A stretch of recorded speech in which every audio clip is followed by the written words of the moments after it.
Necesitamos de la unidad nacional. Y ahora agitadores irresponsables están manipulando a los indígenas ecuatorianos de la sierra para que cometan actos de violencia que conspiran contra el avance económico del Ecuador y sobre todo contra la provisión de alimentos para las ciudades ecuatorianas. Yo quiero decir a los campesinos de mi patria.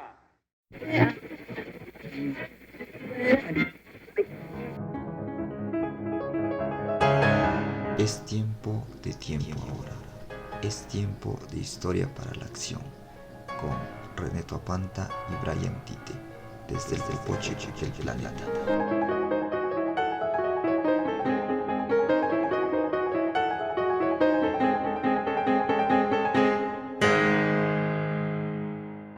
Y lo que vamos a hablar aquí es, como digo, de los sujetos blanco mestizos y más específicamente de las maneras de pensar de estos sujetos blanco mestizos. Cómo pensaban al indígena en el siglo XIX, qué imágenes del indígena desarrollaron y específicamente una forma de imagen política, una forma de imagen del indio, que es la imagen política, es decir, cómo aparecía el indio en el ámbito de la política. Y aquí sobre todo nos vamos a centrar en un texto de Andrés Guerrero titulado Una imagen ventrílocua, el discurso liberal de la desgraciada raza indígena a fines del siglo XIX.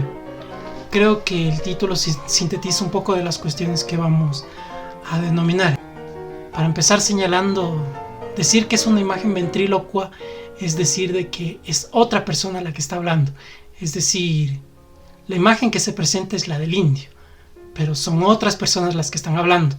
Y como hemos señalado, estas personas son las que ejercen la dominación étnica, los sujetos que se denominan como blanco mestizos.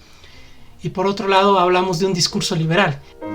Estamos mencionando de que esta imagen estaba inserta, era el elemento central, por decirlo así, de un discurso, y un discurso político perteneciente a un sector político determinado, que es el sector político de los liberales, en un periodo determinado, que es finales del siglo XIX, o mejor dicho, sería decir la segunda mitad del siglo XIX.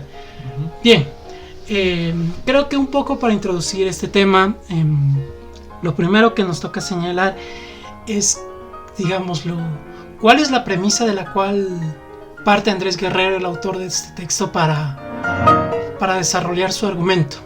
No está por demás decir de que Andrés Guerrero escribió este texto en la década de los 90, después de haber presenciado en el Ecuador la revolución indígena de 1990, la cual tuvo importantes implicaciones sociales y políticas en la época. ¿Y qué es lo que Guerrero trata de extraer? ¿Para qué retoma Guerrero la historia? ¿Y qué luces trata de ofrecer? Lo que Guerrero está diciendo en términos generales, con el levantamiento indígena de 1990, se trató de reactivar una imagen del indio que se había forjado históricamente.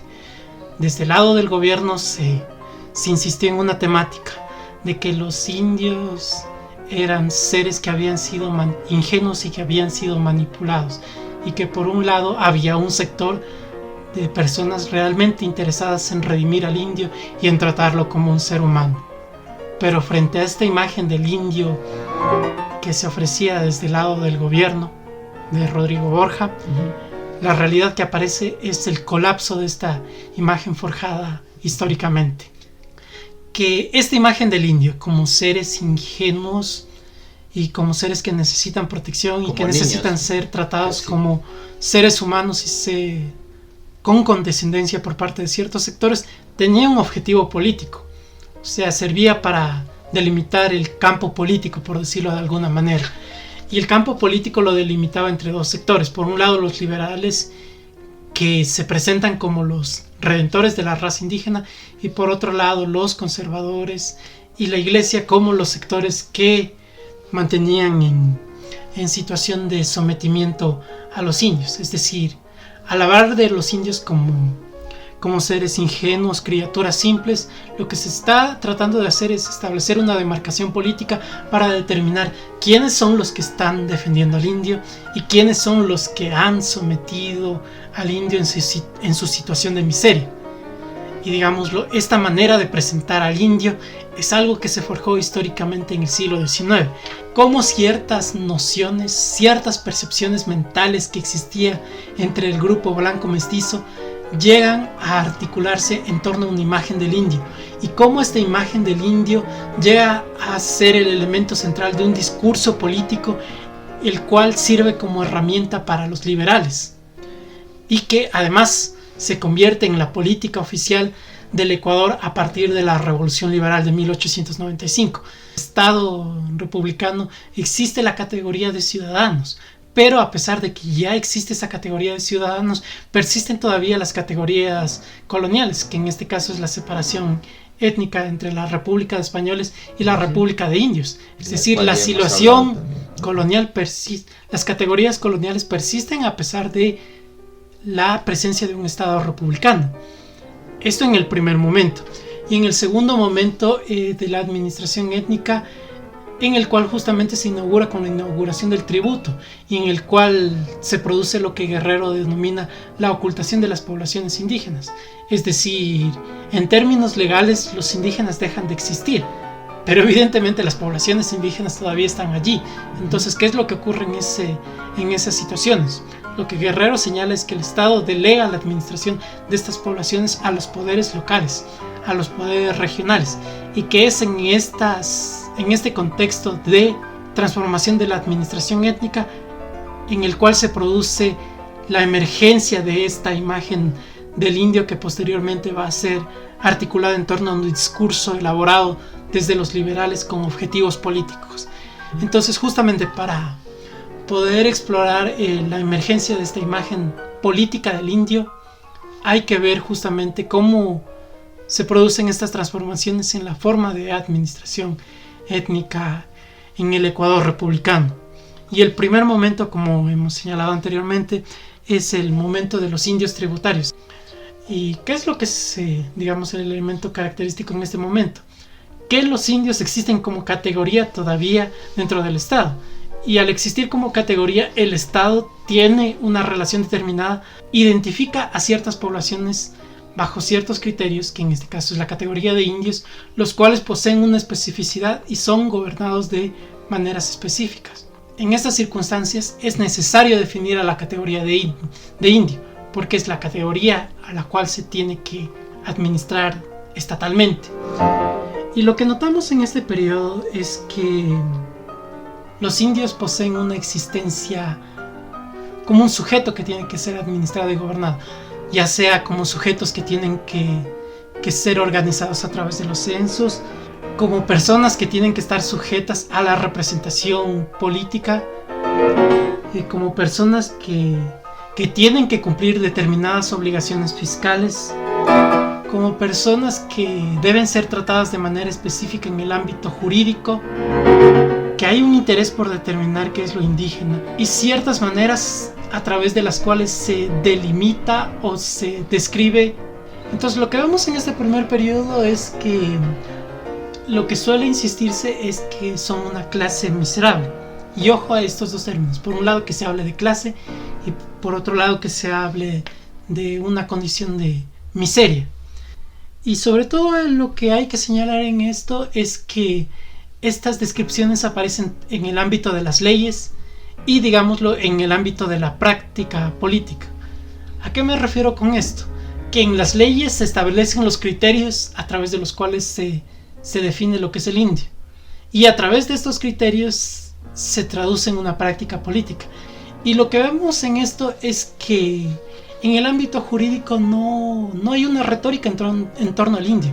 Parecería que al hablar de clases miserables están tratando de adjetivar, están tratando de elaborar una retórica en torno al indio. Lo que se está haciendo al utilizar estas categorías es delimitando, es decir, utilizando un criterio jurídico para actuar sobre estas poblaciones. Un elemento de control. Por un lado, estamos hablando de clases y está delimitando un sector de la sociedad. Y al hablar de clases miserables, está hablando de un sector de la sociedad que merece un trato diferenciado en comparación con los ciudadanos. Simplemente se está tratando de ofrecer un criterio de por qué el Estado tiene que actuar en representación de los indios, por qué el Estado tiene que exigir ciertas obligaciones y tiene que cumplir ciertos derechos con este sector determinado, los cuales no tiene que cumplir con otros sectores. Es decir, es solamente una invocación jurídica, que a lo sumo en la práctica política se extiende un poco más, a través de términos tales como hablar de la sencillez, la infelicidad, la ignorancia y la miseria de los indios. Pero es solamente que términos que, digámoslo, en última instancia invocan a esta concepción jurídica del indio. Es decir, en última instancia lo que vemos en este periodo es que se trata de delimitar la intervención estatal sobre un grupo político concreto, nada más. En la década de 1850 en el Ecuador se va a debatir una legislación que concierne en torno a los indios conciertos, es decir, en torno a la posibilidad de que estos indios conciertos abandonen el lugar en el cual están trabajando siempre y cuando paguen la deuda que mantienen en ese lugar para poder ir a trabajar a otro lugar. Entonces evidentemente van a surgir posiciones contrarias en torno a este tema. Por un lado va a haber personas que van a tratar de defender la noción de que, digámoslo, el patrón original mantenga su control sobre los indios, que digámoslo sería la posición a favor de la adscripción del indio. Pero por otro lado van a haber otros legisladores que van a defender la postura de la libertad, es decir, que siempre y cuando el indio pague la deuda que mantiene con el patrón, pueda marcharse del lugar en el cual está trabajando. Entonces, claro, para defender sus posiciones, cada uno de ellos va a ofrecer una manera específica de presentar al indio. Los que defienden la libertad del indio de marcharse de su lugar van a insistir en descripciones del indio en las cuales éste aparece como un ser caracterizado por la ignorancia, que carece de conocimientos para entender su situación. Entonces, claro, a partir de esta premisa es obvio argumentar su postura. Es decir, si es que los indios son seres tan ignorantes e incapaces de comprender su situación, es necesario que se proporcionen los medios para que el indio obtenga su libertad del lugar en el cual está situado. Porque básicamente los otros se están aprovechando de su condición. Ajá. En cambio, los que abogan por la adscripción del indio tienen dos posibilidades. Por un lado, la imagen contraria, es decir, que los indios no son seres tan ignorantes, tan carentes de conocimiento, sino de que ellos conocen en qué circunstancias ingresan a trabajar, así que tienen que cumplir, digámoslo así, con las obligaciones que han adquirido en el lugar en el cual se ponen a trabajar. Porque son totalmente conscientes de eso. Ajá. Y esa es la primera posibilidad de quienes defienden la tesis de la adscripción. Y la otra posibilidad resulta muy peculiar, porque aquí identifica un legislador que en cambio lo que señala es que los indios son como niños, es decir, seres inacabados, que no alcanzan una madurez completa. Y aquí sí aparece esta noción de no son plenamente humanos y que por lo tanto es que el patrón tiene que proporcionar los medios para que proteger y al mismo tiempo impedir de que el indio derive a sus tendencias más inmorales, por decirlo de alguna manera.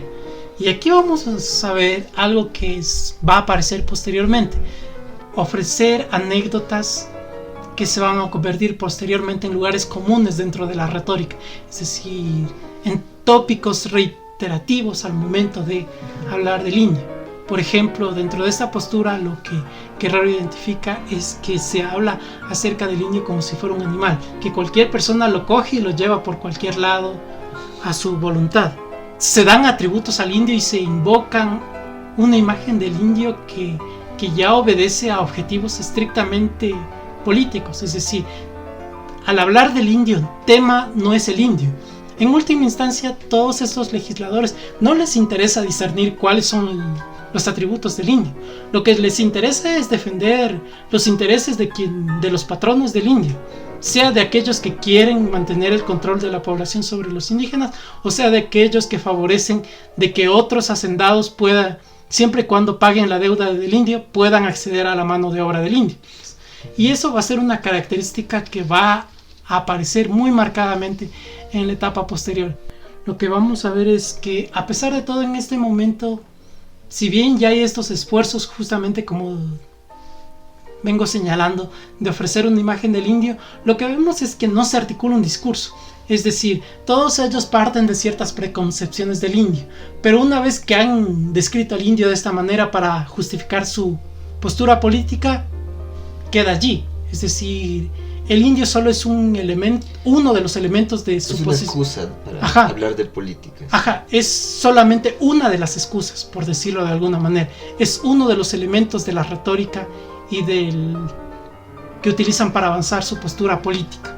Y acusarse mutuamente, ¿no? Ajá, entonces, digámoslo, la característica de este momento es que, si bien llegan a figurarse imágenes políticas del indio, no se llega a articular un discurso político en torno a esta imagen que se desarrolla del indio. El discurso en torno al indio tan solamente va a aparecer en la segunda etapa. Justamente en el año de 1857 se produce la eliminación de la contribución personal de los indígenas, o sea, del tributo de los indios. Y lo que va a ocurrir con esto es que... se podría decir que justamente es en este año en donde termina esto que había empezado en la colonia, es decir, la tributación, o sea, o el sujeto la sujeción del indígena específicamente como tributario. Sí, es que la categoría de tributario era la que establecía una vinculación entre los indígenas y el Estado, digámoslo de alguna manera. Y es aquí cuando se acaba. Ajá, es decir, los indígenas, como lo señalaba anteriormente, los indígenas existen como realidad para el Estado en la medida en la cual son tributarios, sí. Son objetos de, digámoslo, de los censos, son objetos de protección a través de los protectores de indios, pero con la eliminación del tributo, digámoslo, la categoría de indígena deja de tener sentido para la lógica estatal. El uso para el Estado deja de tener sentido y entonces ocurre la ocultación. Para el Estado deja de existir la categoría del indio, pero los indios siguen existiendo sí. en la realidad.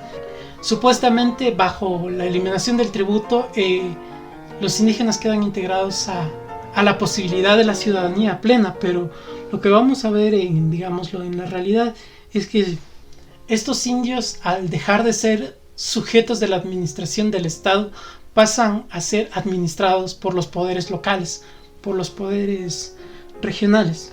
En el momento en el cual la categoría de indios deja de tener relevancia en el ámbito estatal, en este preciso momento es en el cual se inaugura la posibilidad de que el indio aparezca como imagen. El indio se invoque como retórica para avanzar otros objetivos políticos. Y eso es lo que vamos a ver justamente en este periodo. En este periodo varios sectores, digámoslo, participaron de la elaboración de imágenes del indio, pero tan solo fue uno de ellos, el de los liberales, el que logró articular un discurso a través de esa imagen, y con el triunfo de la Revolución Liberal lograron hacer que ese discurso se convirtiera en política oficial. Entonces, evidentemente, Guerrero se va a centrar en una de las posibilidades de la imagen del indio, una imagen política, y una imagen política que proviene desde los liberales. Yo quisiera insistir de que sí hubo otros sectores que desarrollaron imágenes sobre los indígenas, pero digámoslo, en este programa tan solo nos vamos a centrar en la imagen que desarrollaron los liberales en torno al indio, ya que esta es la imagen que se va a articular en torno a un discurso que, insisto, va a ser la política estatal con la Revolución Liberal de 1895. Lo que el discurso liberal va a determinar es, por un lado, adscribir ciertas cualidades al indígena, explicar por qué el indígena ha llegado a ser lo que es, identificar los culpables de la situación del indígena, y después de identificar los culpables, ofrecer soluciones a la situación del indígena. O sea, como vemos, es un esquema bastante sofisticado en torno que gira en torno a la imagen del indio. Y lo que vamos a ver es que justamente es eso. El indio vuelve a aparecer, digámoslo, desde esta percepción compartida por los sectores blancos mestizos como un ser, digámoslo, ingenuo, explotado, pero marginalizado. Como un problema que es necesario resolver según los liberales. Insisto, voy a insistir en esto una vez más. El discurso, la imagen sobre el indio y el discurso sobre el indio no trata sobre el indio, trata de avanzar a otros objetivos políticos sobre el indio. Pero que es utilizado de esta forma, políticamente, para el avance del discurso liberal y para aplicar sus políticas, ¿no? Entonces lo que vemos, insisto, es que... Y para identificar a los malos también, ¿no? Que serían el bando contrario. Exacto. Entonces lo que vemos aquí es, de nuevo, como digo, la presentación del indio como ser miserable, explotado, deplorable. Y de nuevo, ¿quiénes son los responsables de esta situación? Los que lo han explotado. La iglesia y los grandes... Era justamente a lo que quería llegar. Es decir, ¿cuál es el discurso liberal, anticlerical? Y cómo se articula el indígena es obviamente diciendo que uno de los principales explotadores ha sido la iglesia, ¿no? Tenemos un punto. Y que el indio justamente a través de la deuda ha sido, este es el otro aspecto, a través de la deuda ha sido sometido a una situación de explotación. Y entonces la solución es eliminar lo que propicia la deuda y permitir que la mano de obra indígena circule libremente.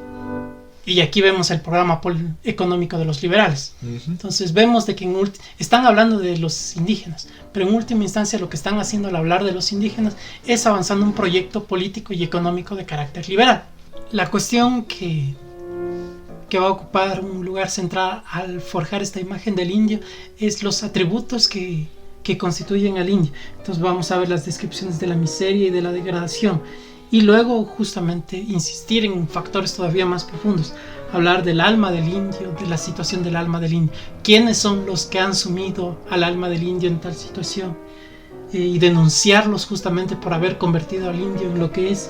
Y a partir de esto, resaltar la tarea, los esfuerzos de aquellos que tratan de redimir al indio de aquella situación de explotación y de miseria en la cual se encuentra. Entonces de nuevo van a aparecer aquellos tópicos que van a ir configurando esa imagen del indio. Y lo que vamos a ver es justamente que son un montón de lugares comunes, así casi rozando los estereotipos, en los cuales justamente lo que se trata de hacer es deslegitimar a aquellos a los cuales se atribuye la degradación de los indios, y a su vez para presentar en luz favorable a aquellos que tratan de redimir a los indios, que tratan de salvarlos, y a través de esto se están legitimando, es decir, están legitimando una acción política. Lucha, sí. Y esa lucha en este caso ya adquiere matices muy claros. La lucha de los liberales contra los conservadores y lo que ellos representan. Que si en la etapa anterior, es decir, la etapa de los indígenas tributarios, teníamos percepciones acerca de lo que era el indio, es decir, percepciones compartidas por todos los blancos mestizos acerca de qué cualidades tiene el indio, en Ceballos lo que vemos es que hay ya una imagen del indio, es decir, se atribuyen ciertas cualidades determinadas al indio, y en Moncayo vamos a ver algo todavía mucho más sofisticado. Es decir, ya no solamente se está presentando una imagen del indio y de su situación de miseria, sino que se está articulando todo un discurso en torno al indio. Es decir, ¿qué es el indio? ¿Por qué el indio es así? ¿Quiénes contribuyeron a hacer del indio esto? ¿Quiénes están tratando de redimir al indio? ¿Cuál es el programa político para redimir al indio? Entonces vemos que llega a articularse todo un discurso en torno al indio, y ese discurso va a ser el de los liberales. Y evidentemente ese discurso es el que va a triunfar y va atacando a sus adversarios políticos, que son los conservadores, y representados por sectores que son el de los terratenientes y el de la iglesia. Lo que hemos visto durante todo este programa y durante todo el siglo XIX se podría resumir así: es una disputa por, a final de términos, saber quién es el responsable de... Es como una disputa por la imagen del indígena y además por el control del indígena. La administración étnica. La administración étnica, sí, exactamente. Y es básicamente lo que hemos visto a lo largo de todo esto, las discusiones que ha habido entre liberales y conservadores para terminar en lo mismo, básicamente. Pero insisto, en nuevos términos. Antes era en los términos de indios tributarios. En cambio aquí ya se está pensando en los indios ciudadanos. Pero que indios que para poder ejercer sus derechos como ciudadanos que requieren de una protección e intermediación específica. Entonces claro, se requiere todo este aparataje de figuras para que hablen en nombre de los indios. Y van a hablar en nombre de los indios a través de los términos que los propios liberales han dejado delimitados, como hemos visto anteriormente. Entonces lo que vamos a ver es que van a emerger estas figuras que vamos a denominar como mediadores étnicos, las cuales van a hacer uso de la retórica y de los recursos del lenguaje que dejaron delimitados los liberales para representar a los indígenas. Y esto va a ser lo que va a caracterizar justamente la innovación de los liberales, que van a traer los liberales a partir de la revolución de 1895.